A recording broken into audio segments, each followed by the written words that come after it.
La Sociedad Española de Radiodifusión presenta... Ser... ¡Viva la radio! Podcast. Siempre. Son las 10, las 9 en Canarias. Lola García, buenas noches. Hola, buenas noches. Jesús Maraña, ¿cómo estás? Hola, buenas noches. Y Diego Garrocho, muy buenas noches. Hola, buenas noches. Últimos compases de la campaña electoral en Galicia. En la cadena SER, Hora 25, con Aimar Bretos. El PP empieza a proyectar señales de nerviosismo ante la posibilidad de que esta campaña, que no le ha salido bien, eso lo saben ellos mismos, movilice al votante de izquierdas que en las autonómicas allí tiende a quedarse en casa mucho más que, por ejemplo, en las generales. Hoy el candidato del PP, Alfonso Rueda, ha estado aquí en la SER negando que se haya escondido tras Feijóo en esta campaña. Ricardo Rodríguez, buenas noches. ¿Qué tal? Buenas noches, Aimar. El Partido Popular ya no oculta su nerviosismo ante la posibilidad de perder una mayoría absoluta que hace mes y medio daban por segura. Bueno, un non é de ferro, polo tanto, nervios sempre hai, e supoño que o resto de candidatos tamén o estarán. E agora, eu creo que coa satisfacción do traballo ben cumprido, con moi boas sensacións, e agora, lóxicamente, eu creo moito na democracia que decidan os galegos. Rueda nervioso ante sus primeras elecciones como candidato en una campaña en la que solo ha ido a un debate, en la que ha pasado de hablar de amnistía a hablar de ETA y de Bildu. Dice Rueda que no se esconde detrás de la figura de Feijóo.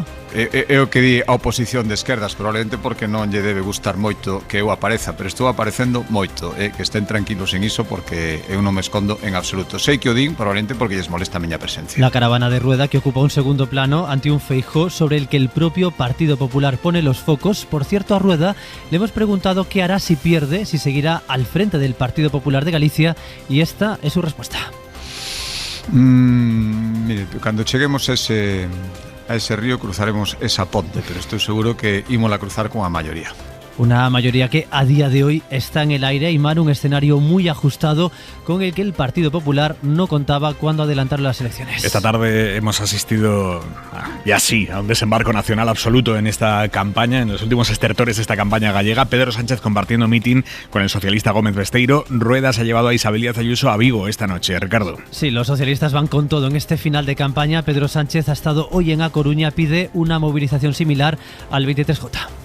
Y a ese casi medio millón de gallegos y gallegas que se movilizaron y que votaron al Partido Socialista, les pido que el próximo 18 de febrero voten a José Ramón Gómez Besteiro, voten al Partido Socialista, para que haya cambio también aquí en Galicia. Un Besteiro que apela al voto útil para acabar con 15 años de Partido Popular. Un voto útil, sí, un voto útil daqueles que queren un cambio seguro en Galicia.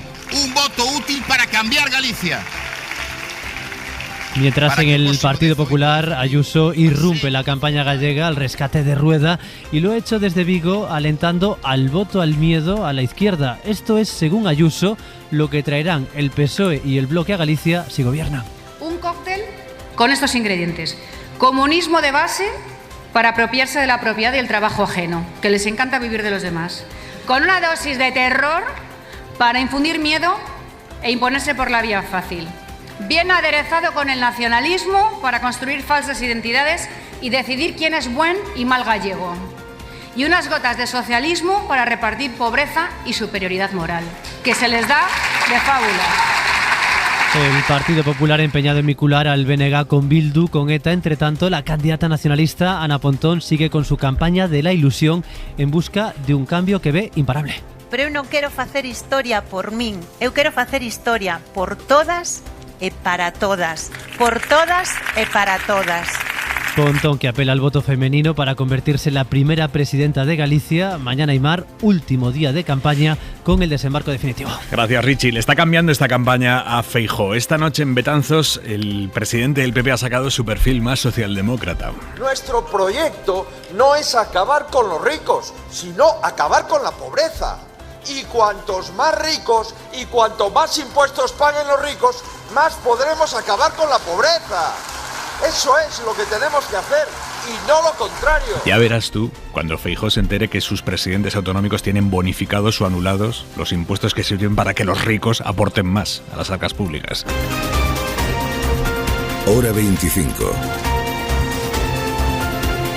Con Aimar Bretos. Conclusiones a poco más de 24 horas para que termine esta campaña. Maraña, empiezo por ti. Bueno, desde luego, lo que está claro es que no es la campaña que había dibujado el PP, que había previsto el PP, y que consideraba probablemente como más fácil de digerir o de transitar de lo que ha sido, ¿no? Yo no me atrevo, obviamente, a hacer pronósticos. Es verdad que hay tendencias que en estas 2 semanas se han ido asentando, ¿no? Desde la bajada, en ese sentido, de la previsión de voto, la intención de voto hacia el PP, o el fortalecimiento de la opción del BNG, o el estancamiento del voto socialista. Y las dificultades de sumar para entrar en el Parlamento. Todo eso parece que son tendencias asentadas, pero claro, volvemos a lo de siempre. Desde el lunes no tenemos datos que podamos manejar y menos comentar públicamente, pero esas tendencias que he citado yo creo que son claras y ya venían de atrás, ¿no? Dicho esto, es que ha habido, digamos, elefantes que han surgido en la habitación de la campaña que a lo mejor estaban ya en danza, pero no se habían valorado lo suficiente. Por ejemplo, el empeño desde el PP de españolizar, por decirlo así, la campaña gallega, de introducir la polémica y el debate en el que llevamos meses enredados sobre la ley de amnistía o el asunto de identificar el terrorismo con determinadas opciones políticas, en el caso de Galicia, concretamente con el BNG, que no es algo nuevo, por cierto. Ya lo hizo Fraga en su día y, por cierto, le salió mal también en 2005. Pero bueno, veremos qué resultados da el domingo. Esas tendencias están ahí y en ese sentido es verdad que creo que son las elecciones gallegas más abiertas, pues probablemente desde 2005 o 2009. Dicho esto, yo creo que están tan asentadas y es tal el poder que durante estos últimos años, década incluso, más de una década, casi 2, lleva el PP en el poder allí, que no es nada fácil provocar ese cambio que la mayoría de los gallegos en todas las encuestas decían: hace falta un cambio, pero no creemos que haya cambio. Esta es la disyuntiva que resolveremos el domingo. Garrocho. A falta de que llegue el domingo y conozcamos los resultados definitivos, si es que los vamos a conocer el domingo, creo que sí que podemos confirmar que se le está haciendo muy larga esta campaña al Partido Popular. Efectivamente, cuando se convocaron estas elecciones parecía que iba a ser una marcha absolutamente placentera para revalidar esa mayoría absoluta, y empieza a haber nervios y empiezan a tener, yo creo, la sensación de que se les está haciendo un poquito larga. Sí creo, como digo, a falta de efectivamente que se ratifiquen los resultados, que sería interesante por una vez el que fuéramos capaces de establecer cuáles van a ser las condiciones de fracaso o de éxito, porque vamos a ver, yo creo, a analistas tanto de derechas como de izquierdas reconstruir después los hechos, y lo interesante creo que es que desde el principio digamos dónde empezaría un éxito y dónde empezaría un fracaso, y sobre todo también qué responsabilidad van a tener los dos líderes de los dos grandes partidos, tanto el Partido Socialista como el Partido Popular, si se confirman esos fracasos. Yo creo que no hay duda, y no voy a decir que es muy probable que ocurra, pero sabemos que hoy es posible que ocurra, que será un fracaso estrepitoso si el Partido Popular no revalida su mayoría absoluta. Y hay una pregunta que hacerse, y es qué va a ocurrir con Alberto Núñez Feijóo. Pero del mismo modo creo que si el resultado del Partido Socialista ratifica, digamos, una expectativa mediocre, hay preguntas que hacerse. Y habrá que determinar muy bien a partir de qué número de escaños consideran que efectivamente está aconteciendo un fracaso.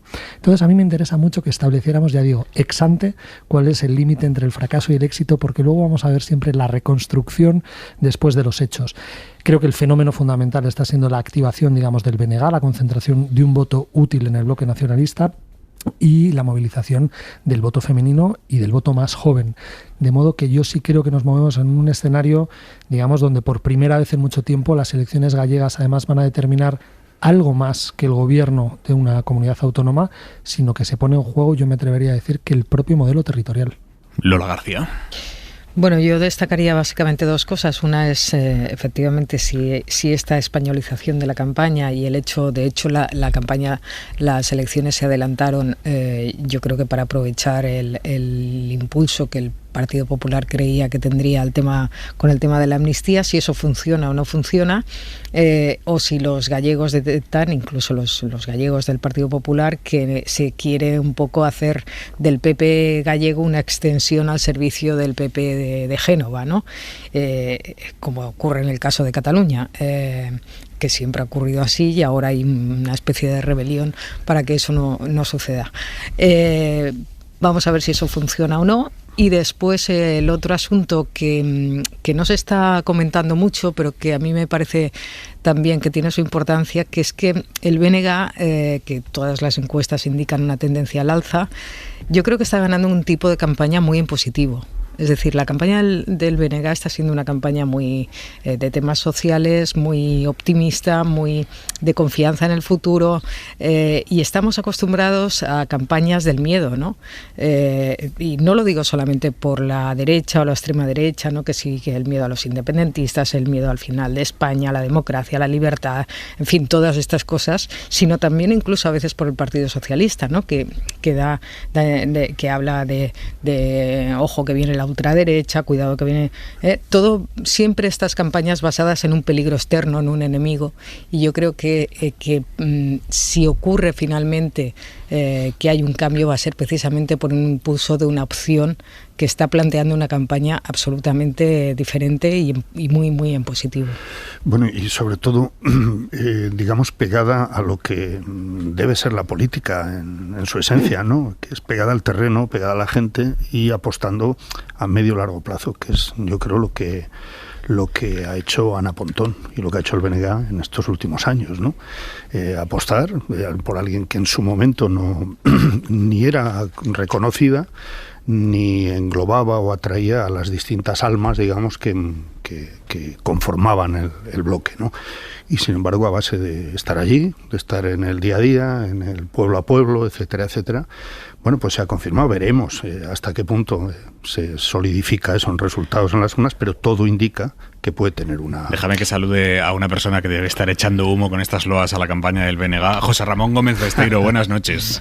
Muy buenas noches. Buenas noches. Candidato del Partido Socialista de Galicia a la presidencia de la Xunta. ¿Cómo lleva usted estas loas a la campaña del BNG?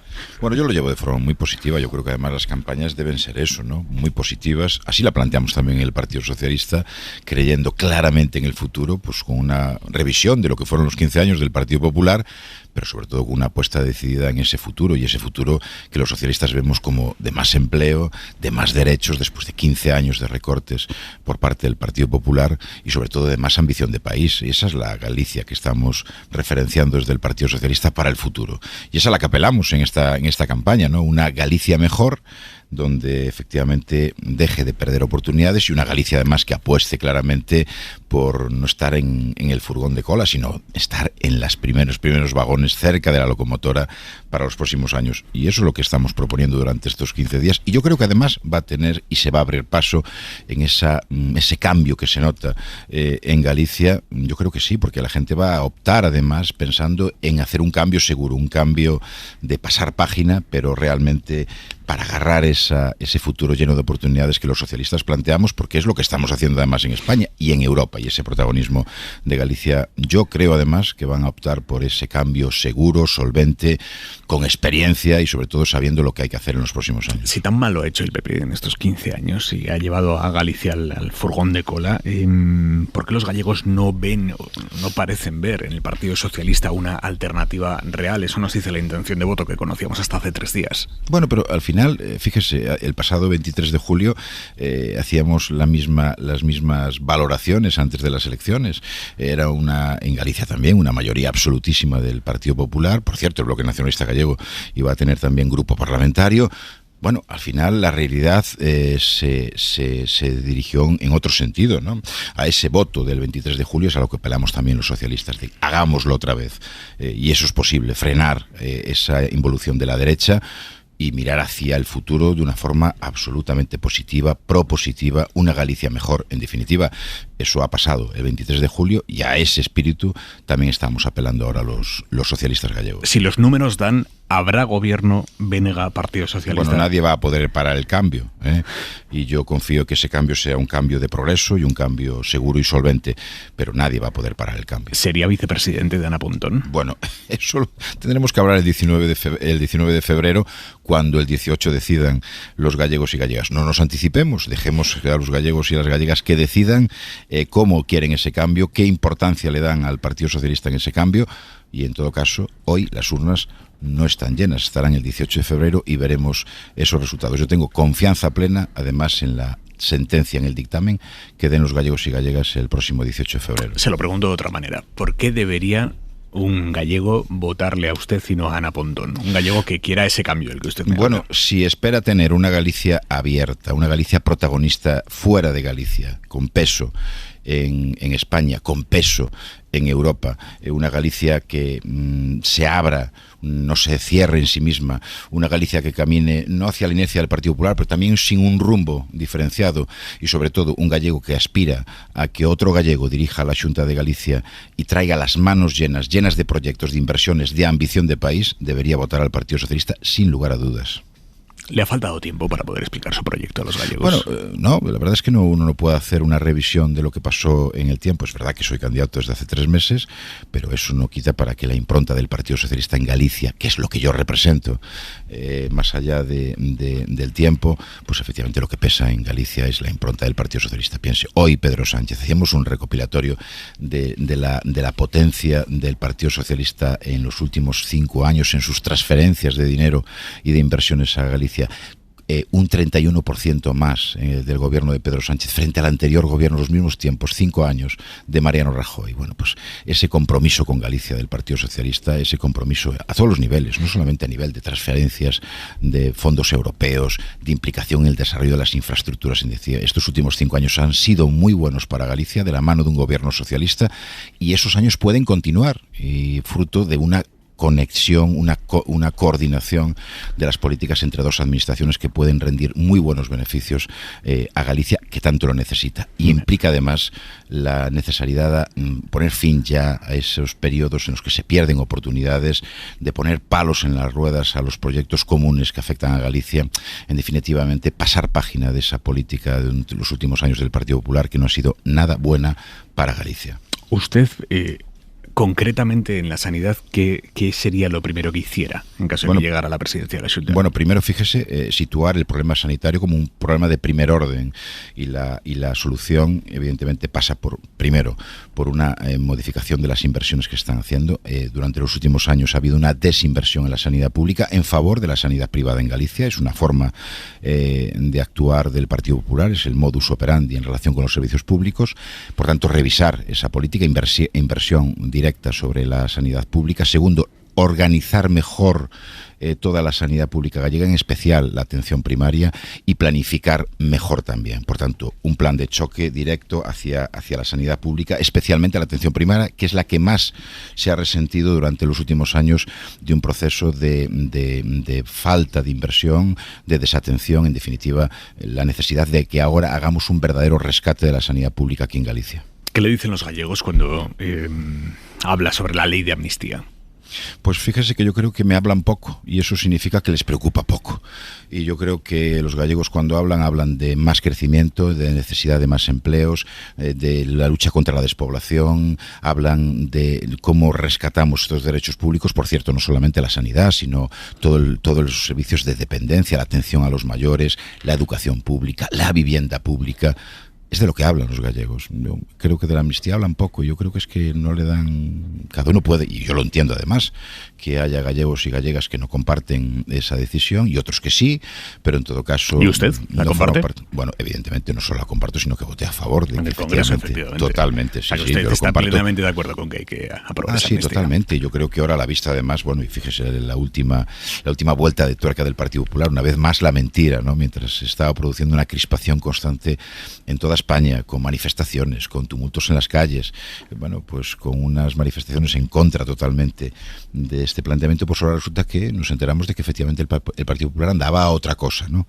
Bueno, eso también genera una frustración entre los votantes del Partido Popular. El Partido Socialista también andaba a otra cosa hace medio año. No, pero quiero decir que ese planteamiento se produce después de que los ciudadanos hablaran y de que los ciudadanos manifestaran cuál era su opinión de esa nueva España y de esa posición. Yo creo que el planteamiento además, del Partido Socialista también se produce después de que los ciudadanos hablaran en las urnas. Bueno, yo creo que el planteamiento que se hace es un planteamiento pensando en el futuro, en mejorar la convivencia, en definitiva, de una Cataluña que esté mejor, como está ahora y no como estaba cuando se produjeron esos acontecimientos que ahora estamos analizando en relación con la amnistía. Por tanto, yo creo que la apuesta es una apuesta hacia futuro, hacia la convivencia, bueno, y es algo que forma parte de lo que hacemos los socialistas en la historia de la democracia, ¿no? Que es resolver muchos problemas y sobre todo apostar por la convivencia. ¿Usted está de acuerdo con que Galicia es una nación? Bueno, Galicia es una comunidad que es una nacionalidad histórica, y no lo digo yo, lo dice la Constitución y lo dice nuestro propio estatuto. Por tanto, es lo que es, una nacionalidad histórica, y como tal creo que tiene que tener un protagonismo, por cierto, en el resto del territorio español, y un protagonismo no menor, y durante estos años ese protagonismo no se produjo, y yo creo que en el futuro sí se debe producir. ¿Qué quiere decir que Galicia tenga un protagonismo en la política española, en lo concreto? No, en lo concreto es que dentro de los próximos años vamos a vivir un momento de decisiones sobre, por ejemplo, la financiación autonómica. Ese protagonismo de Galicia tiene que verse también ahí, en una mejor financiación autonómica para nuestro país, Galicia, y en cuestiones como, por ejemplo, apostar por esa quita de esa deuda que también se va a producir para nuestra comunidad autónoma, ¿no? Para nuestro país. Por tanto, decisiones como esas tiene que estar el propio país, o en decisiones que excedan lo que es las responsabilidades del Estado, por ejemplo, la política comunitaria en pesca, en agricultura. En definitiva, hay muchas cosas en las que Galicia puede aportar y también debe contribuir a decidir. Sus especialistas en cuestiones electorales, su gente del equipo de organización, ¿qué porcentaje de participación le dicen que sería el mínimo para forzar un cambio? Bueno, fíjese que todo es especulativo, ¿no? Dice, no siempre una mayor participación ha dado resultados positivos para la izquierda y para el Partido Socialista. Por tanto, yo creo que es verdad que tiene que haber más participación de la que hubo en las últimas elecciones, que andaba rondando un 55 o 56%, sumado voto cera, pues andaba en torno al 50%, por tanto yo creo que todo lo que pase de un 60, de un 62% es bueno, en el sentido, como dice un buen gallego, dice, si todas las papeletas son de izquierda, ¿no? Por tanto, yo creo que, a ver, ahí se produce también una cierta especulación sobre eso, y en realidad yo creo que lo que se va a producir, yo lo que siento es que efectivamente el cambio es posible y el cambio esté ahí, ¿no? Y ahora nos quedan 3 días para que la gente piense, reflexione y decida. Y lo más importante, que esa decisión de los ciudadanos no pase como está pasando ahora en el resto de España, donde un Partido Popular que pensó que iba a gobernar España, pues al final no lo hace y no lo entiende ni lo sabe asumir. Por tanto, aceptemos esos resultados y nos comportemos como verdaderos demócratas y respetando la decisión de los ciudadanos, que yo creo que es la mejor lección que podemos extraer para el próximo domingo. ¿Eso implica quedarse liderando el PSDG en caso de que el pueblo gallego le mande a la oposición? Eso implica comprometerse con Galicia, que fue lo que dije cuando tomé la decisión de ser candidato del Partido Socialista, y es lo que voy a hacer en los próximos días. ¿Qué le gustaría hacer dentro de los 100 primeros días en caso de que usted fuera presidente de la Xunta? Yo tengo 3 proyectos. Uno que se relaciona directamente con más empleos, que implica más riqueza, más prosperidad, que es movilizar un fondo de recuperación industrial. La reindustrialización yo creo que es la verdadera carta que debe jugar en Galicia en los próximos años para captar oportunidades y desarrollo. Por tanto, un plan que movilice fondos industriales. 2, en cuanto a los derechos, el plan de choque directamente en favor de la sanidad pública, rescatar esa sanidad pública, especialmente la atención primaria. Y en tercer lugar, la ambición que yo pido más empleos, más derechos y más ambición de país. Esa salida de Galicia hacia el exterior, buscando más capacidad, más autogobierno, pero sentándome con el Estado, con la Administración del Estado, para repartir y racionalizar el marco competencial que a Galicia le puede beneficiar más, pero que también puede colaborar con el Estado más y mejor. En caso de que usted fuera presidente de la Xunta, ¿sería capaz de tomar decisiones contrarias a los intereses nacionales del Partido Socialista, pero que beneficiaran a Galicia? Totalmente. En ese momento ya soy presidente de la Xunta y, por tanto, mi obligación se debe única y exclusivamente a los gallegos. Por cierto, a todos los gallegos y a todas las gallegas. José Ramón Gómez Besteiro, candidato del Partido Socialista de Galicia a la presidencia de la Xunta. Gracias. Un verdadero placer, Aimar. Buenas noches. Buenas noches. Maraña, perdóname que te he quitado la palabra antes. Sí, bueno, enlazando con la entrevista que le has hecho a Gómez Besteiro, hay que decir que él mismo apuntaba, lleva 3 meses de candidato, ¿no? De hecho, con una trayectoria que tiene un componente de alguna manera injusto, ¿no?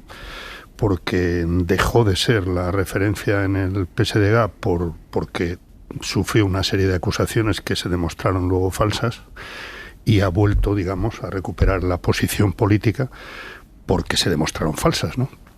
Y por lo tanto no ha tenido el mismo margen o el mismo tiempo para consolidar su candidatura, y sin embargo en muy poco tiempo yo creo que ha demostrado pues que es una opción en el PSDG válida para el tiempo que sea, ¿no? Es decir, sean cuales sean los resultados del domingo, ¿no?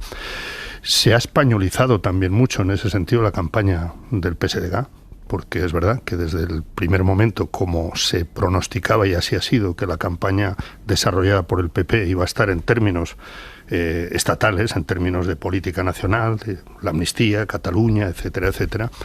Yo creo que también la reacción en ese sentido del PSOE, pero también por ese poco tiempo que llevaba el candidato que presentaban, pues ha sido también reforzarlo pues con los principales dirigentes nacionales y fundamentalmente Pedro Sánchez y también el expresidente Zapatero, que en la campaña del 23 de julio tuvo un papel clave, ¿no?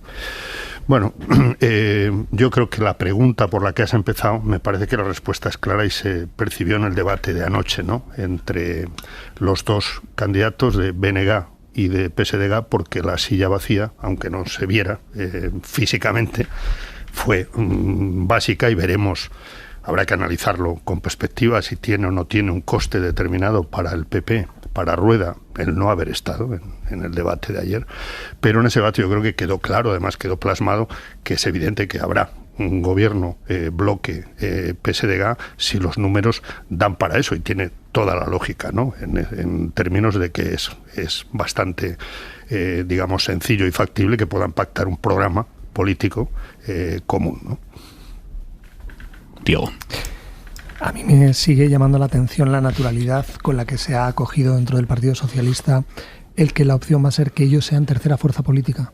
Es decir, no dejo de acostumbrarme, o sea, no dejo de sorprenderme el que esto se haya normalizado. Besteiro lo ha rebatido. Porque no siempre fue así. Lo ha rebatido, pero es obvio, quiero decir, no existe ningún estudio demoscópico que proyecte la posibilidad de que sean segunda fuerza política. Y cuando se habla efectivamente de ese bloque, digamos, o ese conjunto, esa suma entre el BNG y el Partido Socialista, ¿con qué naturalidad, insisto, se asume que el Partido Socialista ha pasado a ser un partido residual, un partido que lo fue todo, un partido que tuvo una implantación territorial donde fue eminentemente el partido que más se parecía a España, y yo creo que eso sí es justo y fue un acierto quien lo diagnosticó. Bueno, tanto como residual. Y de pronto, tampoco.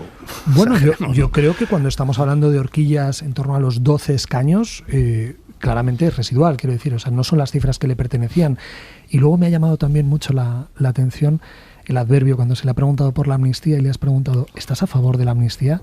Y él ha respondido, evidentemente. Hay un desafío estadístico entre todos los políticos del Partido Socialista, y es que absolutamente todos están a favor de la amnistía.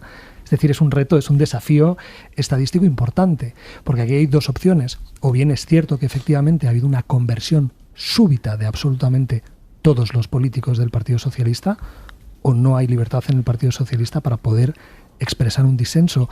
Y yo tiendo a pensar que esa uniformidad o que esa unanimidad estadísticamente tan difícil es improbable, y por lo tanto lo que me da pena es escuchar ese adverbio evidentemente como si no fuera posible estar en contra. Lola García.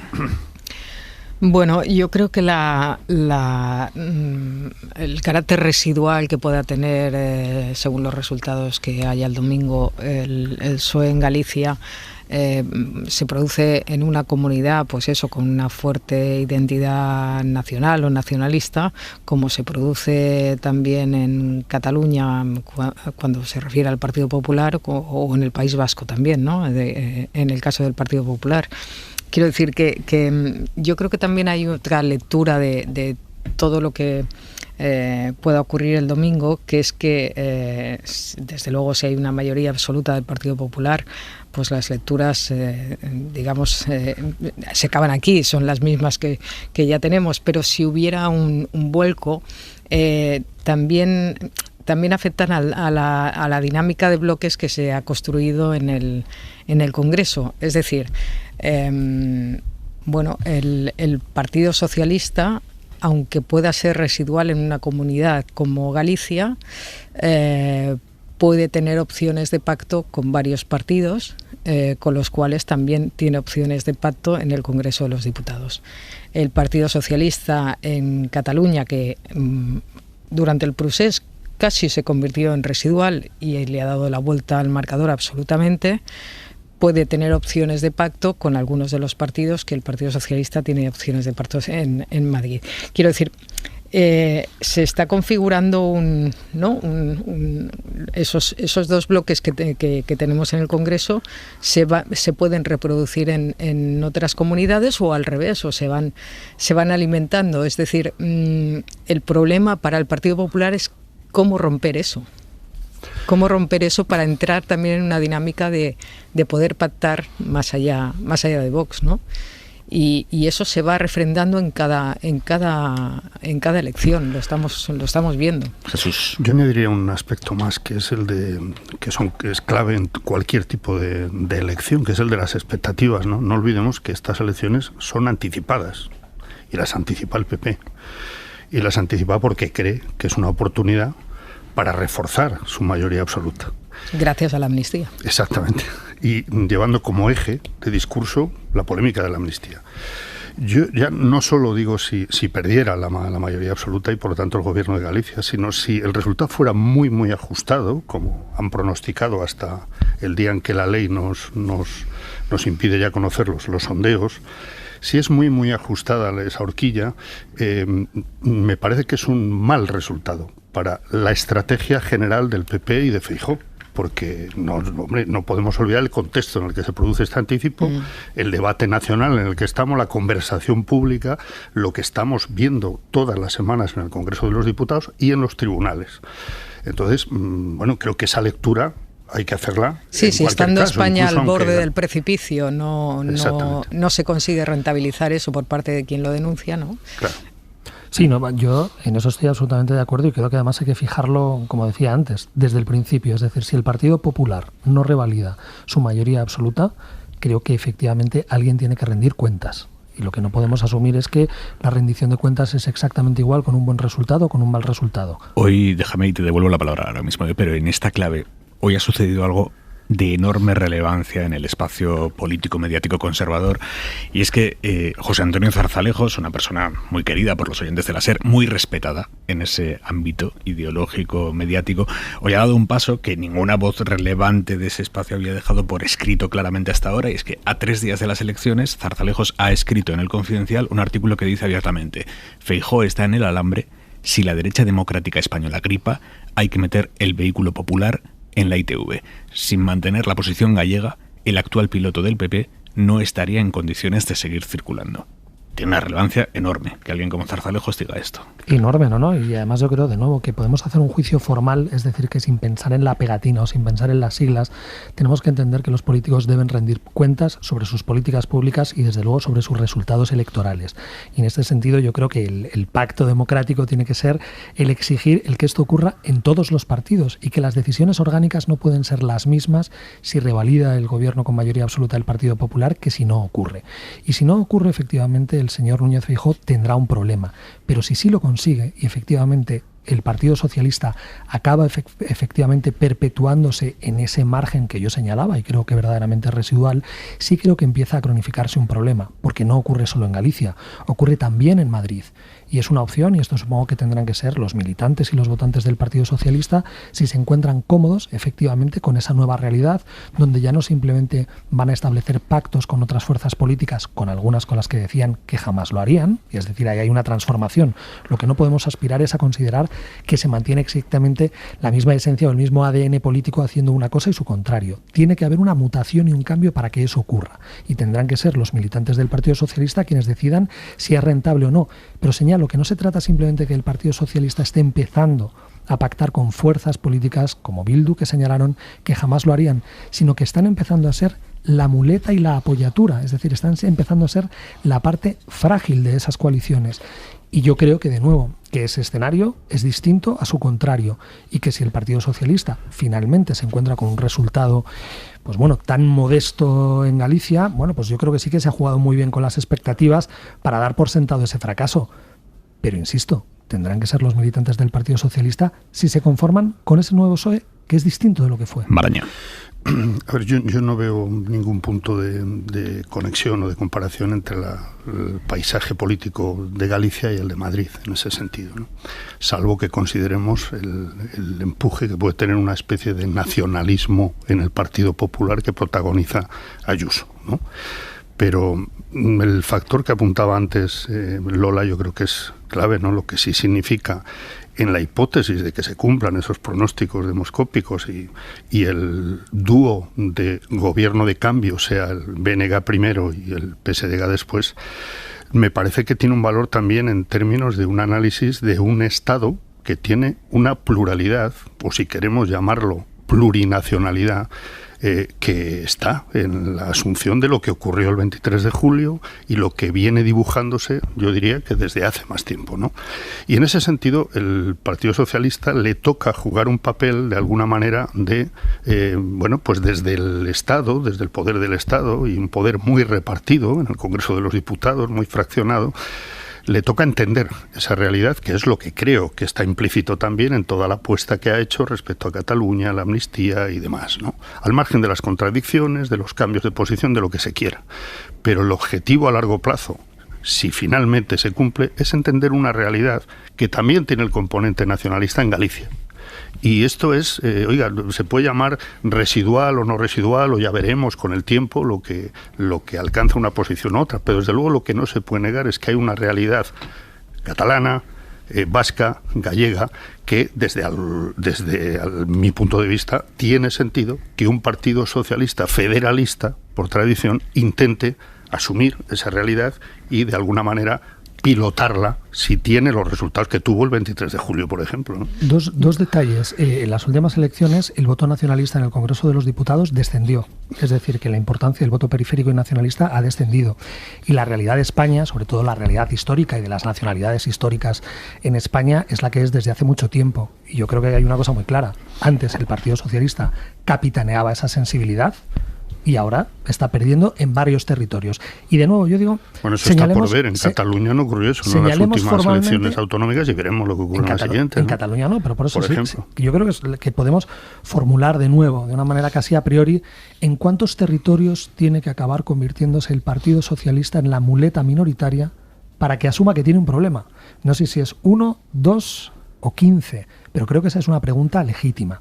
Y es verdad, y también creo que aunque se parecen y tendemos efectivamente a establecer siempre analogías entre País Vasco, Cataluña y Galicia, que son realidades muy distintas, porque si apelamos a la idiosincrasia propia de Galicia, que es obvia y que cualquier persona que haya puesto un pie allí la tiene que reconocer y es muy visible, nos encontramos con un Partido Popular que sigue siendo muy mayoritario. Quiero decir que no tendría ningún problema. Es decir, el Partido Socialista, yo creo, como partido muñidor de nuestra democracia y como uno de los pilares esenciales del pacto constituyente, tendría que aspirar a ser un partido mayoritario como lo es el Partido Popular. Si renuncian a ello... Bueno, oye, pues, está gobernando, te recuerdo que... No, pero no en Galicia, por eso digo... Ah, no, creí que hablabas en términos de Estado. Claro que aspira a ser mayoritario, como lo aspira el PP o Sumar también. Es decir, eso es legítimo en cualquier opción política. Pero, hombre, decir que no es mayoritario cuando está gobernando, con apoyos. Pero es que esta es la realidad de Lola cómo García. funciona la democracia parlamentaria, Es ¿no? que quería también poner... O sea, el hacer lecturas sobre... digamos, nacionales de la situación del PSOE o del PP a partir de las elecciones gallegas, a mí me parece que tampoco, yo no veo una correlación tan evidente. Ni siquiera en el caso del Partido Popular. En el caso del Partido Popular la hay y puede haber consecuencias porque Feijóo no es un líder del partido, digamos, en una situación de fortaleza, porque tiene algunos puntos, algunas patas que pueden hacer que en algún momento caiga, pero si no, pero si fuera indiscutido, si se perdiera la mayoría absoluta en Galicia, que sería por muy poco, no tendría por qué dejar al líder del Partido Popular español en una situación tan precaria. No tendría por qué ser así. por mucho que sea de allí. Yo creo que sí, Lola. Yo sí soy, o sea, vuelvo a lo de la rendición de cuentas. Es decir, yo creo que el liderazgo no es una cuestión ni que se hereda ni que se tenga que consagrar por ningún tipo de magia, sino que el liderazgo se conquista. Y es evidente que incluso en la manera en la que se eligió a Alberto Núñez Feijóo, se le eligió de una manera express, de una manera, digamos, muy mayoritaria y con un firme apoyo, con una misión muy clara. Y esa misión tiene que empezar a cumplirla. Y efectivamente, yo creo que el 23J, los resultados no fueron buenos, pero salvó algunos muebles y se convirtió en un meritorio ganador que no ha podido gobernar. Pero ahora tiene que demostrar que efectivamente tiene que ser capaz de responder a la encomienda que se le fijó. Y digo, pero esto es así también para Yolanda Díaz, para el propio Pedro Sánchez. Es decir, si las cosas van bien, Pedro Sánchez se apuntará un tanto, pero si van mal, todo contribuye, se apunta. Pero tan determinante, es decir, ya no le vale la victoria del 23J. Es que fue muy paupérrima. O sea, yo no creo que nadie en sus sanos cabales considere que fue un buen resultado. Lo que es evidente es que hay amplios sectores de la derecha política y yo diría mediática que de alguna manera están deseando la catástrofe gallega de Feijóo para poner a Ayuso en primera línea de salida.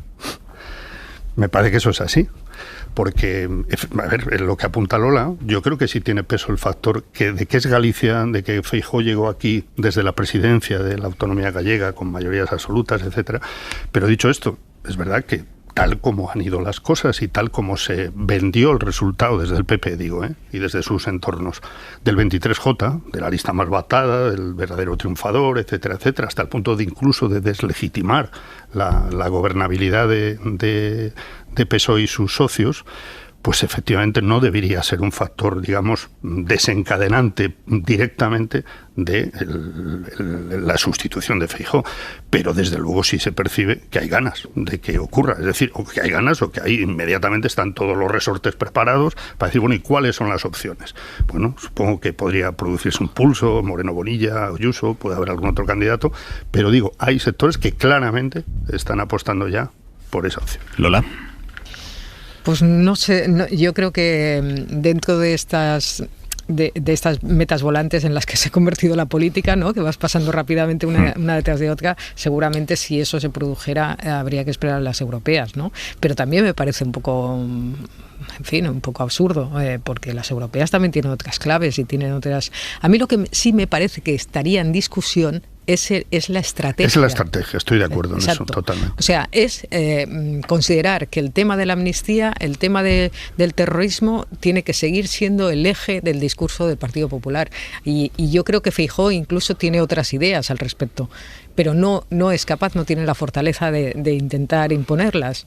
Entonces sí que creo que ahí se podría dar un giro. Eso sí que creo que podría ser determinante, más que fijarlo todo en el giro iría hacia liderazgo. Donde apuntaba, Lola. Hacia donde apuntaban los off the records, claro, de los últimos días. Porque no se percibe que haya, no se podría entender fácilmente. Más, claro. Es difícil, porque si endurecemos, creo que hoy ya Ayuso, que ha hablado de que en el BNG son todos terroristas, creo que ya la mitad del país sería terrorista o asimilado. Diego. Yo no tengo tan claro, y lo digo con absoluta franqueza, el que haya unas ganas de descabalgar a Núñez Feijóo. Creo que además no se daría, es decir, que no habría una sustitución. O sea, ya pensando, o sea, es un juicio futurible, pero creo que fundado, y creo que hablo con algún conocimiento de causa. Yo no creo que internamente el liderazgo de Núñez Feijóo esté discutido, ni se discuta demasiado, porque además creo que es una silla incómoda. La silla de liderar hoy el proyecto del Partido Popular no es una silla confortable, las metas volantes que vienen tampoco son sencillas. Las de verdad quedan mucho, claro, todavía no, se hace muy largo. De verdad que creo que no. Mi juicio, y no era un juicio específico para Núñez Feijóo, sino era más un desideratum con respecto a todos los líderes. Es decir, yo desconfío de aquellos líderes en los que si pasa una cosa y su contrario, el comportamiento es el mismo. Yo creo, insisto, que hay que entonces cuando dices que tiene que rendir cuentas y sale mal, ¿en qué sentido lo No, es un deseo mío, pero que no creo que ocurra. Es decir, no creo que Pedro Sánchez vaya a dimitir como el dirigente del PSOE porque en Galicia tenga mal resultado el Partido Socialista Gallego. No, pero me acojo a tu doctrina, que además creo que es acertada, de cambiar el discurso. No digo a tener. No, la doctrina de que hay cambios de personalidades y hay cambios de discurso. Y entonces yo sí creo que es obvio, es decir, que lo que no puede ocurrir, y lo digo porque lo vamos a ver, es decir, nos vamos a encontrar, puede ocurrir que nos encontremos en el escenario de siempre donde todos han ganado.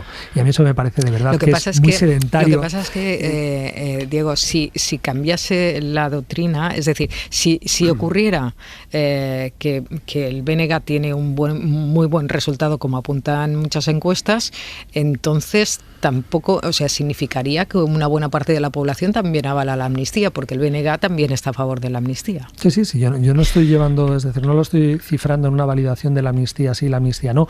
Creo que ni para bien ni para mal en una cuestión como las autonómicas de Galicia, no creo que sea un elemento que pese. Pero insisto, y pensemos, por ejemplo, Yolanda Díaz tiene que tomar decisiones si le sale bien o si le sale mal, o tiene que tomar las mismas decisiones. Yo diría que no. Yo creo que a los cambios de realidad hay que responder con cambios de actitud. Cuando hubo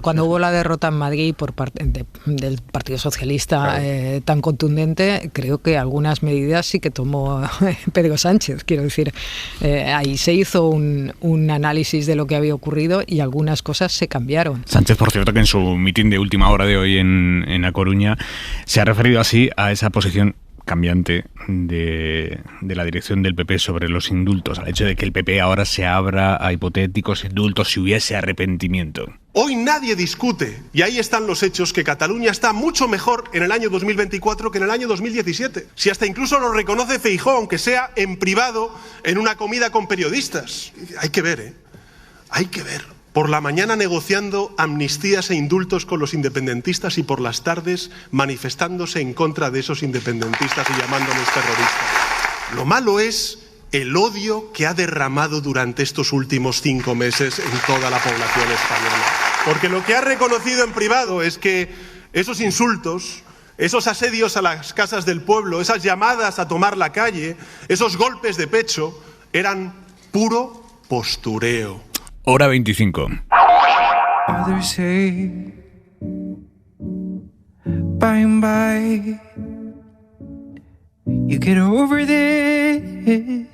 La presidenta de la Comunidad de Madrid, Isabel Díaz Ayuso, ha defendido hoy que durante la pandemia no se derivara a los ancianos con COVID de las residencias a los hospitales porque, según Ayuso, no se salvaban en ningún sitio. Había muertos en todas partes, en las casas, en los hospitales, en las residencias, todo colapsado. ¿Y sabe lo que sucedía también? Que mucha gente mayor, cuando iba a las residencias, a los hospitales, también fallecía. Porque cuando una persona está gravemente enferma, cuando una persona mayor está gravemente enferma con el COVID, con la carga viral que había entonces, no se salvaba en ningún sitio. No se salvaban en ningún sitio. Manuel Jauis, buenas noches. ¿Qué tal, Aymar? Buenas noches. Creo que es conveniente detenerse en esa frase de Ayuso, ¿no? De que cuando dice que no se salvaban en ningún sitio, para advertir la fina, por así llamarlo, decisión de no pronunciar una frase que es idéntica, que es que morirían en cualquier lado.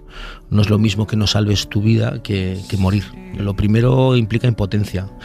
No había manera de salvarlos. ¿Qué podíamos hacer? Lo segundo implica dejadez. Morirán igual. ¿Qué íbamos a hacer? Los malabarismos con el lenguaje, cuando se producen increscendo, termina como terminan los malabarismos con las naranjas, cuando vas sumándoles una a una, pues con las naranjas en el suelo, con los muertos, en este caso en el suelo. Así que el resultado es el mismo y las conclusiones también son las mismas, que el gobierno regional no quiere enseñar las actas policiales de inspección de residencias, se supone que porque todo lo hizo bien y no tiene absolutamente nada que esconder. Y que miles de personas encerradas en residencias, responsabilidad del gobierno regional de Isabel Díaz Ayuso, murieron sin asistencia en esos hospitales porque se decidió que su suerte estaba echada. Y esa suerte implicaba morir de cualquier manera, con cualquier dolor, y sin el último derecho que tienen los enfermos, que es, o debería de ser, el derecho a la esperanza.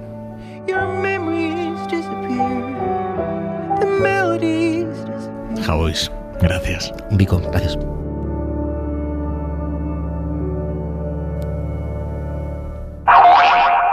¿Qué has sentido hoy, Maraña, al escuchar esas palabras? Pues tengo que decir que uno tiene que contar hasta 100 o hasta 1000, ¿no? Para no calificar con una brocha gruesa cuando uno escucha esto que me parece, desde luego, muy indignante, muy injusto y diría que hasta miserable. Porque además de todo lo que comentaba Javois y de todo lo que se puede decir sobre que Ayuso no es médico, no es adivina, por lo tanto no tiene ninguna base para decir cuántos residentes hubieran muerto o no si hubieran sido trasladados a hospitales, etcétera. Además de todo eso, es que es falso. Y cuando digo falso, lo digo con todas las letras, en mayúsculas, y basándome en los propios datos oficiales de la Comunidad de Madrid, del Gobierno de la Comunidad de Madrid, que a solicitud de Infolibre y a través del portal de transparencia, porque no hay otra forma de que los den, una vez conocidos, lo que dicen es que el 65% de los residentes que sí fueron hospitalizados en marzo y abril de 2020, el 65% se salvaron. Por lo tanto, lo que ha dicho es, además de todo lo demás, es falso. Y esto es que a mí no se me ocurre comparación alguna que se pueda hacer. Cada vez que se dice, no, pero es que esto ocurrió en todas partes, oiga, que no es verdad. Que no es verdad. Exactamente lo que ocurrió en Madrid, el protocolo de la vergüenza que prohibía los traslados a hospitales, no ocurrió en ningún otro sitio. Y en segundo lugar, pudo hacer otras cosas el Gobierno de Madrid. Pudo medicalizar las residencias, pudo llevar a ancianos a hospitales, al IFEMA, el famoso Hospital Milagro, cuando solo ingresaron 23 residentes, mientras allí se ingresaban a 3.000 y pico pacientes. Eso sí, todos leves para que de verdad fuera milagro el hospital.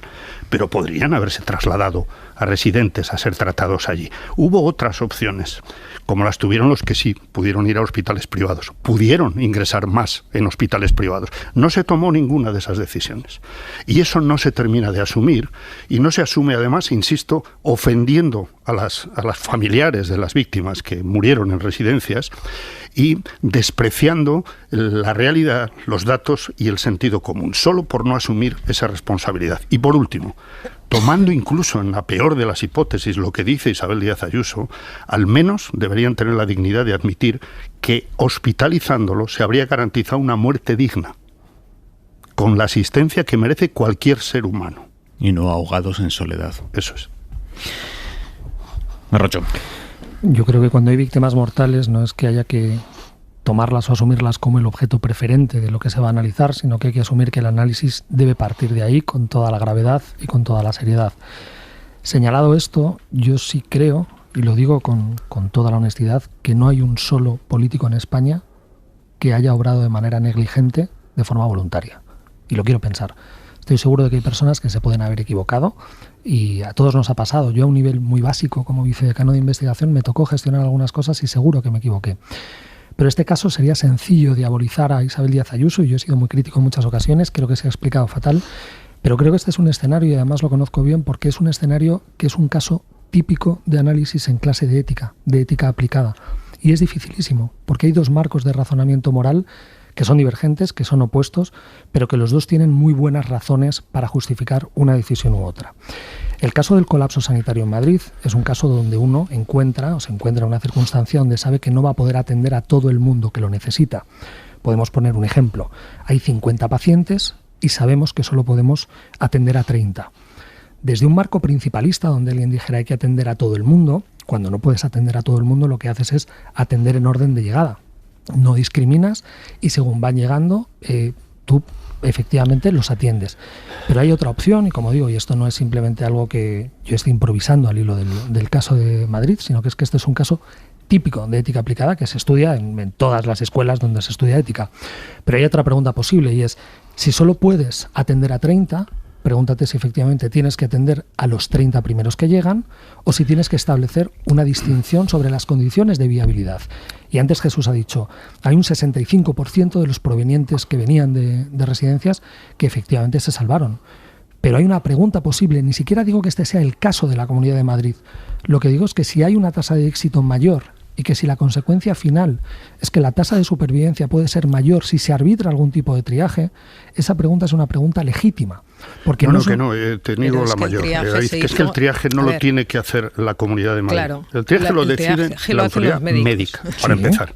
Y el segundo, y se hizo en todas partes. Sí, pero cuando se asuma, insisto... Es que eso no lo reprocha a nadie. Es que aquí se puso por escrito, no ningún médico va a hacer un triaje, sino simplemente estas personas que están en residencias, por el hecho de estar en residencias y ser mayores, Ya no hace falta hacer ningún tipo de trío. Cuidado, y además con un protocolo en el que se establecía establecía además criterios que no tienen nada que ver con tener o no COVID, sino tener otros problemas físicos o neurológicos. Claro, es decir, si se condenó a morir en las residencias a mayores por el hecho de ser mayores. Diego. Y por último, solo una cosa más. Es que cuando hablas del dilema ético, no, te recuerdo que en tiempo real había un consejero de la Comunidad de Madrid, el único que dimitió, por cierto, a raíz de toda esta historia, Alberto Reyero, que advirtió por escrito al gobierno de la Comunidad de Madrid al que pertenecía, advirtiendo: esto ni es ético ni seguramente sea legal, porque se estaba haciendo un triaje político y discriminatorio absolutamente. De verdad, es que el ejemplo, vuelvo al ejemplo que estaba poniendo, y a lo mejor me he explicado fatal, pero nada de lo que me habéis contrarreplicado contraviene, digamos, lo que estoy señalando. Es obvio que cuando hay una selección y cuando se establece un protocolo en un momento de suma catástrofe, uno tiene que ponderar cuáles son los pacientes que tienen más probabilidades de viabilidad. Y la edad puede David, ser... que no lo puede hacer un consejero de la Comunidad de Madrid, y que además tú mismo tienes la potestad y el poder de decir: oiga, enviemos al IFEMA, enviemos médicos a las residencias que están en casa, o los médicos jubilados que se ofrecieron, etcétera, Pero etcétera. entonces, Había otras alternativas. De verdad, pero vamos, a lo mejor yo soy un ingenuo, y insisto que yo lo que estoy haciendo es un planteamiento teórico, que digo, es un ejercicio clásico. De hecho, cuando esto ocurre, muchos nos sorprendemos y decimos: hombre, lo que llevamos estudiando en libros mucho tiempo, que decíamos que no iba a ocurrir, de pronto está ocurriendo en vivo y en directo. Lo que sabemos a día de hoy son que 19 causas archivadas con respecto a la legalidad o no, y yo de verdad que esto no es una cuestión ideológica. Yo tiendo a pensar, y os lo digo con el corazón en la mano, que no hay un solo político que, pudiendo haber salvado más vidas, no lo hiciera. Creo que puede haber decisiones erradas, pero que esto es un debate. Ya, lo que pasa es que suponiendo que fuera así, yo tampoco tengo motivos para pensar que ningún político quiera la muerte de personas que en esta situación, ni muchísimo menos. Que ya no he dicho eso pero aunque eso sea así, pero es que después, cuando te refieres a eso al cabo de unos años, qué menos que expresar, no sé, de admitir que se hicieron cosas mal, que se cometieron errores y que se produjo mucho dolor. Eso sin duda. No engañar, termina Lola. sobre este simplemente decir: oiga, hubo muchos muertos por todas partes, ya está. Me parece muy poco sutil. Y lo ha explicado de una manera muy torpe, no, eso estoy de acuerdo. No, ya ha mentido, insisto, es que mienten. No, pero cuando tú has señalado que mentía, porque un 65% de los provenientes de residencias se salvaban. Son sus propios datos. No, que eso puede ser verdad, y que pese a todo, la decisión puede ser acertada si había más probabilidad. Así, entonces el argumento es que morirían de cualquier manera. No, yo no he dicho. En cualquier caso. Yo creo que es lo que ha dicho. Yo creo que entre lo que habrían muerto igual. Yo creo que entre lo que ha dicho Isabel Díaz Ayuso y lo que estoy tratando de exponer, que insisto, es un ejemplo bastante clásico de dos modelos de razonamiento moral, uno principalista y otro consecuencialista, hay un salto grande. Hora 25. La ropa para mañana, Jordi Carbó, buenas noches. Buenas noches. Ropa que nos abrigue un poco más que los últimos días, pero sin pasarse. Bajan las temperaturas, pero aún así se mantendrán por encima de la media, poco invernales. Y algo para protegerse de la lluvia, sobre todo en el nordeste de la península, donde tendremos algunos chubascos, no mucho rato, pero algunos descargarán con fuerza. Hasta mañana, Carbó. Adiós. Y hay media el larguero con Manu Carreño. Álvaro Benito, muy buenas. Buenas noches, Aimar. Hoy centrado todo en Kylian Mbappé. Te puedes imaginar desde las 11:30 el larguero con Manu Carreño y con todo el equipo de especialistas que va a analizar la noticia del día anunciada por RMC y confirmada extraoficialmente por el Paris Saint-Germain, que es que no va a continuar Kylian Mbappé en el conjunto parisino, con lo cual todas las miradas puestas en el Real Madrid. Insisto, hoy monográfico, justo hoy que se cumple un año del caso Negreira, que desveló la cadena SER, hoy monográfico Kylian Mbappé en el larguero. Hasta luego, Álvaro. Adiós. Hora 25. Con Aimar Bretos. Cadena SER. 100 años de radio.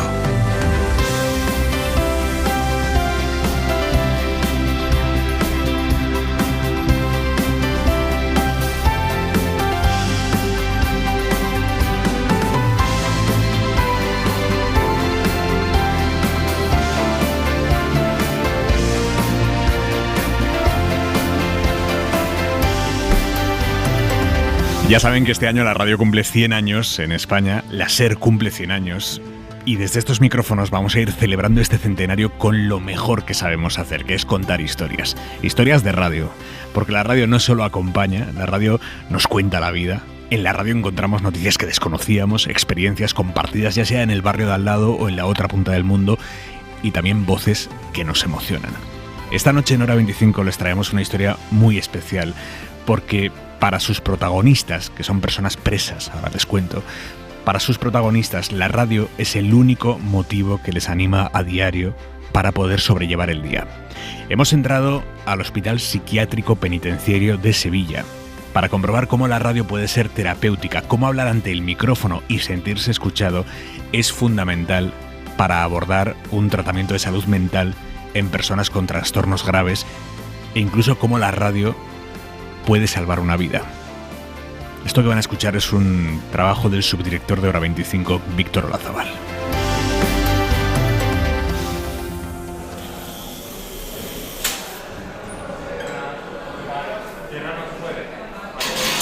Entramos en el Hospital Psiquiátrico Penitenciario de Sevilla.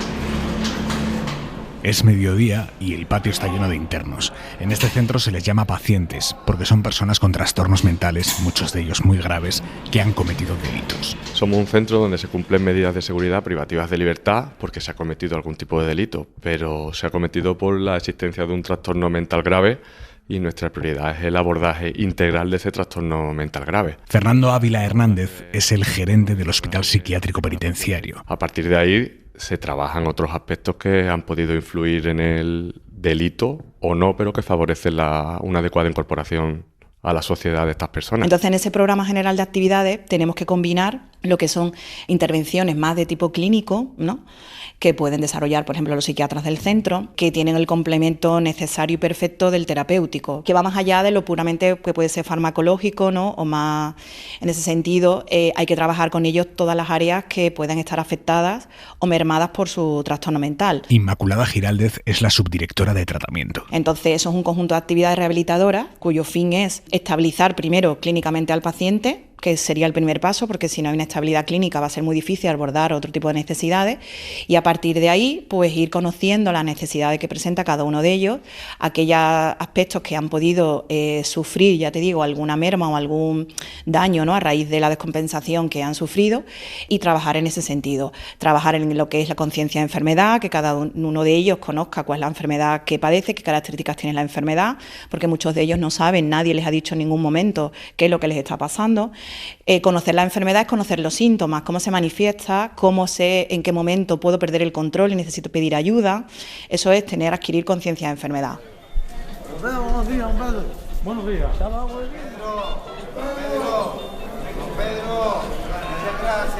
Al cruzar el patio, los pacientes saludan a Pedro, el psiquiatra, y de fondo hay un hilo que no deja de sonar, porque dentro de estos muros también late la radio.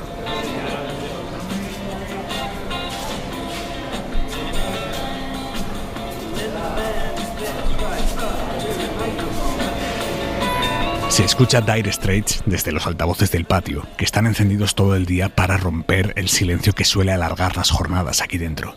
La radio que suena no viene de fuera, no es una emisora musical, ni sus guiones se escriben en una gran redacción.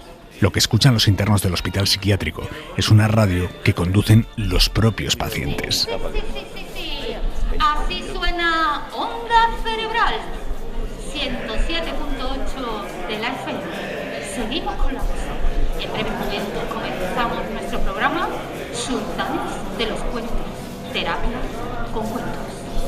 Pues mira, la radio surge aquí a finales del año 2008, creo que se inauguró, si no me recuerdo mal, en diciembre del 2008, nace de profesionales del equipo de tratamiento. Tenemos 8 pacientes que son los que coordinan la radio. Ellos la mayoría de las veces lo solicitan, aquí se solicitan las cosas por instancia, cuando conocen, pues yo quiero ir a la radio. Esperanza es la maestra del centro y la coordinadora de la radio. Y después pues se decide por varios motivos si va a estar en la radio o va a venir solamente como invitado. Nos colamos en el estudio de Onda Cerebral para ver cómo se hace un programa de radio dentro de un hospital psiquiátrico penitenciario. La radio está dentro de un módulo, es un espacio oculto tiene 3 mesas, que son las mismas mesas que tienen ellos en los comedores, y tenemos auriculares y tenemos muchos papeles y muchos cables, porque nuestra emisora es vintage. Se cierra la puerta y empieza el programa.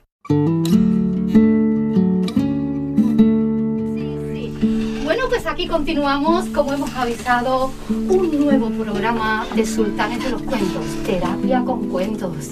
Bienvenidos a todos. Hola, grande. Esperanza. Hola, Esperanza. Buenos días, Gustavo. Buenos días, Esperanza. Buenos días, José. Buenos días, Esperanza. Buenos días, Cristóbal. Buenos días, Esperanza. Nuestros queridos psiquiatras, quien escribe los cuentos. Buenos días, Pedro. Pedro, el psiquiatra cuentista. Muy buenos días a todos. Bienvenidos. Pedro ha traído hoy un cuento sobre un botón rojo. Algunas veces he pensado que el pulsador que tenéis en el chabolo para pedir ayuda tiene un aspecto vulgar y mediocre. Lo suyo sería que se tratara de un botón grandote y de color rojo, como el que sale en las películas cuando tienen que declarar un estado de alarma. Juan Vicente Luna, que sabe que es un nombre ficticio que pongo aquí siempre, es un paciente de mediana edad a quien todavía le quedan varios años de condena. Su familia vive lejos, así que hablan por teléfono con cierta frecuencia. Los pacientes, con los auriculares puestos, escuchan el relato atentos, muy concentrados. Vamos a hablar de nuestro mundo. Hay botones rojos en nuestras vidas que algunas veces merece la pena pulsar. Por ejemplo, un botón que te permita pedir ayuda. Yo creo que sí, ¿no? Y levantarte todos los días con mucha salud y mucha ganas de disfrutar de la vida, ¿no? Ese es un gran botón rojo.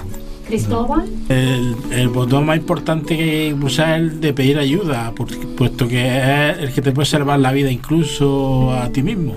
Qué importante pedir ayuda. ¿Y por qué cuentos? El psiquiatra nos explica cuál es el fin último de esta idea. En los cuentos están hechos ad hoc para ellos, con sus vivencias, con su realidad, incluso muchos de ellos con su propio lenguaje, para que puedan identificarse y puedan movilizarse emociones que les permitan cambiar actitudes y adoptar actitudes sanas para su bienestar.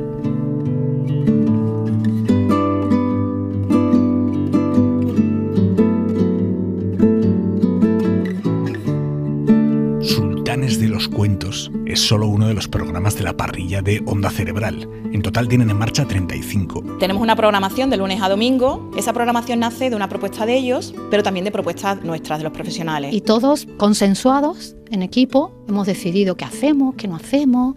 Cada uno tiene un espacio, que es un programa, por así decirlo. Yo, por ejemplo, me dedico al cine. Mi programa se llama Cartelera de Cine, hablo sobre la actualidad del cine, sobre las críticas, me hago yo mis propias críticas. El que habla es Cristóbal. A su lado, en el estudio, está sentado Gustavo. Los dos padecen un trastorno mental grave. También tengo un programa, leemos un libro, unos capítulos. Ahora estoy leyendo un libro que se llama Anhelos, de poesía. Y eso lo hacemos los martes, y mi amigo Francisco, por lo que hacemos es leer unos capítulos y pasamos media hora así leyendo el libro. Y también participa José, con esquizofrenia. Esto fue cosa de Esperanza, que me vio decaído, así como estaba. José, estábamos pensando que haría falta uno más en la radio, porque nos estamos quedando sin gente. ¿A ti te gustaría probar y a ver cómo se te da y tal? Digo, sí, yo pruebo. Vine, probé, me gustó mucho y ahora estoy encantado. Hoy José conduce su propio programa. Sí, mi programa es Hablar por Hablar, en que elegimos una palabra, por ejemplo, la inseguridad, ¿no? ¿Qué es la inseguridad? Pues la presencia de peligro o riesgo. Y sobre ello empezamos a hablar. Por eso se llama Hablar por Hablar. El origen de este programa lo conocen de sobra los oyentes de la SER. A ellos les gusta mucho Hablar por Hablar, que es un programa que se hacía, pero a todos nos pasó. El día que nos reunimos, dijimos, ¿te acuerdas de Hablar por Hablar? ¿Te acuerdas de no sé qué positivo de ese programa? Y dijimos, es que aquí, pues vamos a ponerlo, Hablar por Hablar. Y una cosa que hacemos conjunta es el diálogo de la actualidad, que es la lectura de las principales noticias del día, con los diferentes periódicos El País, el ABC, el Diario de Sevilla y el AS, periódico AS. Cada uno lee un periódico y lee las portadas y dos noticias lo más importantes, más significativas de cada periódico. Y eso lo hacemos conjuntamente todos. todos los días, nos dan los periódicos y lo hacemos. Ellos, los pacientes, gestionan prácticamente todo en la emisora, incluso la técnica, en manos de Isidro y Francis, que no se atreven del todo a ponerse delante del micrófono. Esto se autogestiona por nosotros mismos. Nosotros nos ponemos la música, hacemos los programas, de vez en cuando vienen a supervisar, pero básicamente lo hacemos todos nosotros. A veces está Esperanza, pero normalmente solo nosotros. Y así todos los días. Venimos diariamente. Mañana y tarde. Mañana y tarde. De lunes a domingo. De lunes a domingo. Porque nos encanta estar aquí. Bueno, los primeros días estaba nerviosísimo, no sabía por dónde tirar, pero así todo me pongo un poco nervioso a veces, pero es normal, ¿no? Al principio sí te impone porque te está escuchando la gente y si te atasca alguna palabra, alguna cosa que no... En general ya no hay miedo a eso. Y que algunas veces nos equivocamos, pero nos callamos. La radio no es solo una actividad para ocupar el tiempo y la mente dentro del hospital psiquiátrico penitenciario. Es un taller terapéutico que les está cambiando. Para hablar te tienes que concentrar y tienes que hacer un esfuerzo por focalizar en aquello que quieres decir. Con lo cual la radio te ayuda a pensar con una dirección adecuada. Yo me siento bien haciéndolo. Lo veo como un efecto terapéutico para mí, porque estar tirado en un patio sin hacer nada, tumbado o sentado, ahí no tiene sentido. Tienes que hacer algo que te active la mente, algo que tú te sientas útil. Estoy con él, todo lo que ha dicho es cierto, lo corroboro. Yo soy una persona tímida y he perdido la timidez un poco. He perdido la timidez, me siento más suelto hablando, comunicándome con los demás. Y este espacio está lleno de magia, este espacio está lleno de espontaneidad. Aquí los pacientes han comunicado cosas importantísimas para ellos. Y poco a poco pues pasas los días más tranquilos, en el hospital estás mejor, te relacionas con tus compañeros mejor. Ya se va, que le queda muy poco. Bueno, sí, eso está. Otros síntomas comunes de estos pacientes son los síntomas negativos, que consiste básicamente en falta de motivación, falta de ganas de hacer cosas, falta de sociabilidad, y precisamente la radio les aporta un espacio donde vencer esa dificultad y esa resistencia para hacer cosas. Te aumenta la autoestima, o sea, tú te sientes valorado, te sientes bien contigo mismo y con el resto de la gente. Importantísimo, porque la radio también les da visibilidad, en este caso no visibilidad, audibilidad, hace que estén presentes. Estos pacientes tienen un doble estigma, uno por estar privados de libertad y otro por ser enfermos. Entonces, que se les haga audibles, que ellos puedan expresarse y que se les oiga tal como son, permite afrontar ese estigma. Si su autoestima está tocada por el estigma, pues desde aquí atacamos el estigma. También es cuestión de observar. Yo veía que había pacientes que no hablaban en todo el día y aquí hablaban. Y aquí tenían algo que decir. Te vas más satisfecho a lo que es la celda de la habitación, pasando un día aquí en la radio, sabes que estás en directo y que la gente te escucha y llega a los corazones de la gente, ¿no? Además nos va a pasar muchas veces en el patio con que ponme la húngara, ponme Mecano, ponme Fito y Fitipardi. Están siempre la gente encima de nosotros para que le pongamos la música que les gusta. Y si un compañero lo pide, ellos la ponen. No, lo hacemos. En la medida de lo posible lo hacemos. Fui a la orilla del río y vi que estábamos solas. Vi que te habías dormido en amapola, en lo alto de tu pecho hecho la gloria. Yo me fui pa' ti derecho y así entra.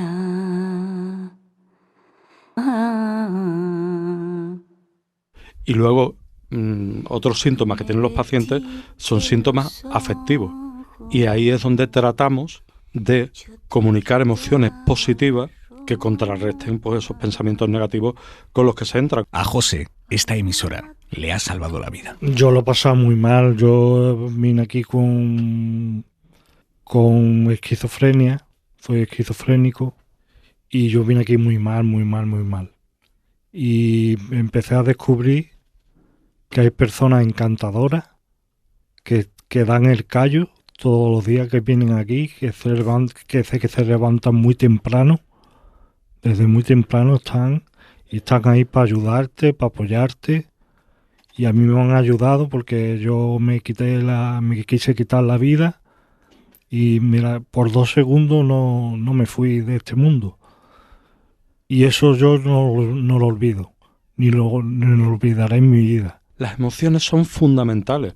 Sabiendo que las emociones son un motor mucho más potente para valores como los que tratamos aquí, que hoy era pedir ayuda, otras veces es tomar la medicación, otras veces es no consumir tóxicos. Si sabemos que las emociones son mucho más potentes para tomar esas decisiones que las razones y las explicaciones que hacemos en los talleres de educación para la salud, ¿por qué no hacer las dos cosas? Pues hacemos las dos cosas. Por supuesto, siempre partimos de lo que nos cuentan ellos, de lo que ellos necesitan, de lo que ellos les gusta. Estamos acompañándolo. Recuerdo un paciente que no participaba en nada, absolutamente nada. Y un día se organizaba una salida a la sala de trofeos del Betis, que parece ser que es más pequeña que la del otro equipo de la ciudad, y ese paciente solicitó ir a esa salida. Y dijimos, anda, si a este paciente le interesa el Betis, vamos a tirar de ese hilo. Bueno, ese paciente terminó escuchando el carrusel deportivo los domingos por la noche, tomando sus notas y sus apuntes, y el lunes por la mañana tenía su programa de deportes sevillanos aquí en la emisora de radio. Un señor que jamás había querido hacer nada.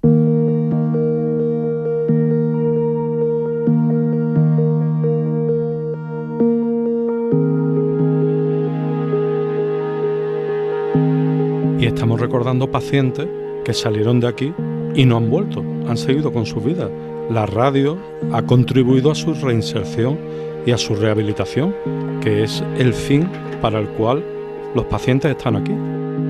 Pues si la radio les ha supuesto una ayuda y un alivio, pues bendita sea la radio.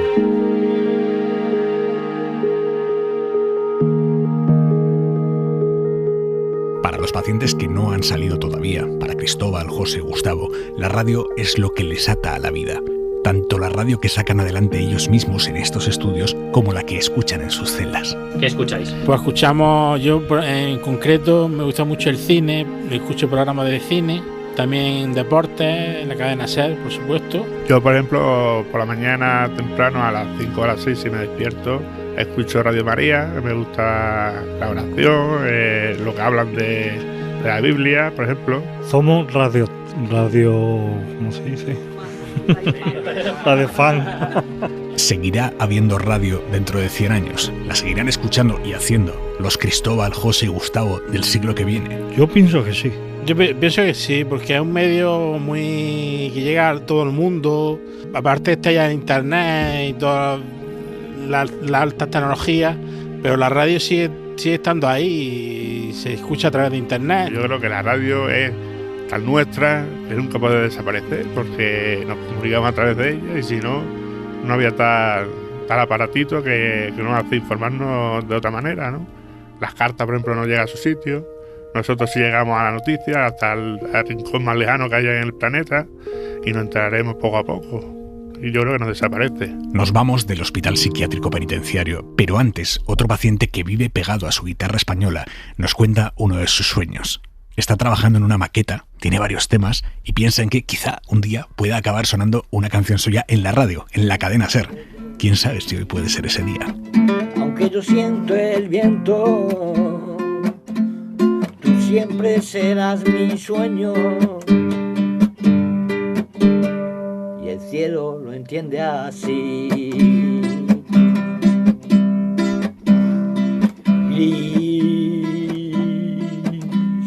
He visto el mar lloviendo, y el mar es latir y verso del día que te conocí.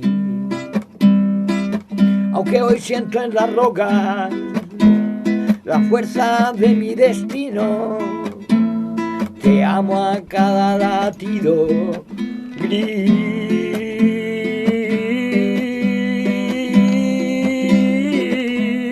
Mañana vamos a escuchar en Hora 25 la gala de celebración de los 100 años de la cadena SER. Una gala con todas las voces de la historia de este micrófono amarillo. Una gala muy emocionante para quienes formamos esta familia a este lado y al otro del micrófono, esta familia que hoy y desde hace 100 años nos juntamos en este punto del dial.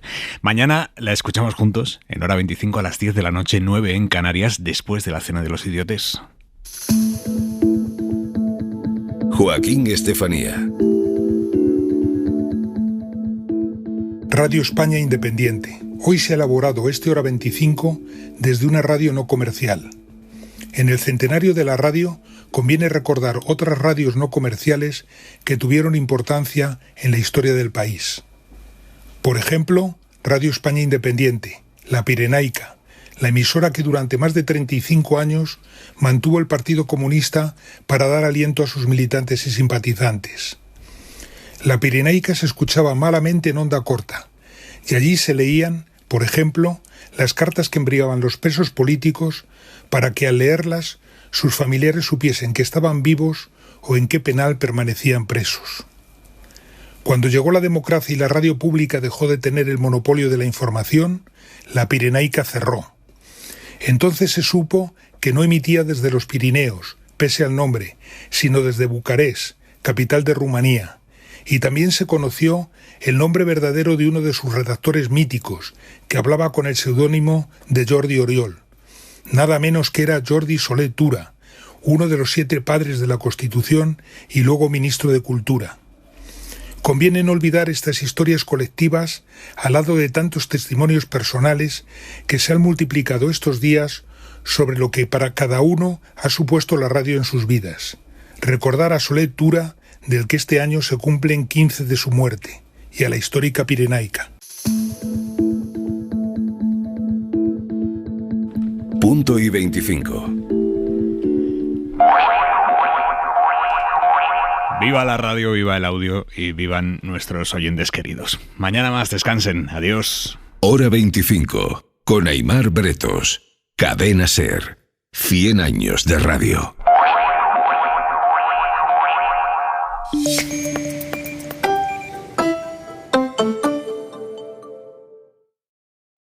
Para no perderte ningún episodio, síguenos en la aplicación o la web de la SER, Podium Podcast o tu plataforma de audio favorita.